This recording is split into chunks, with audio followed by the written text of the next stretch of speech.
If you've Googled signs my parents need help, you've probably read the same list at least a few times. Unpaid bills, a messy house, spoiled food in the fridge. Here's the problem no one's telling you about. By the time you see those signs, your parents' decline may have been ongoing for a while.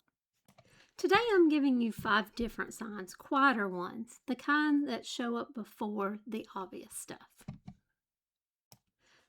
Most advice assumes that if you make a quick phone call or visit and pay attention, you'll be able to quickly assess how your parent's doing. But many times a parent can hold it together for a short, structured period of time for a weekly call or doctor's appointment, but that mask starts to slip when it stretches past that window. In order to see parts of your parents' day that isn't pre-planned, do something like make a call at a not your usual time or show up for a visit unannounced.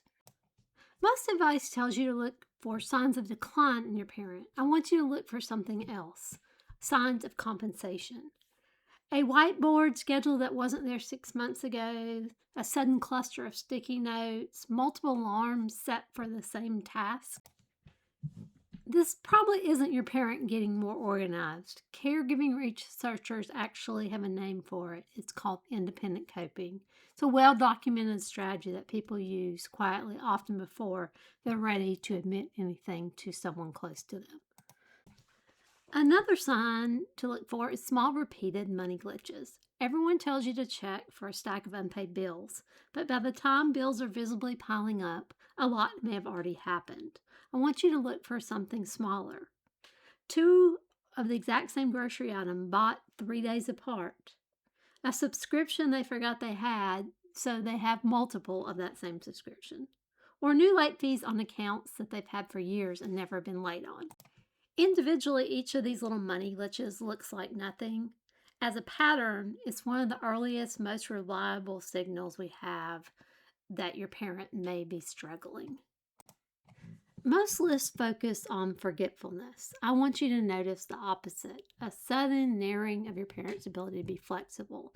Things like insisting on driving the same driving route even though it's blocked by construction, or resisting going to new restaurants or new stores.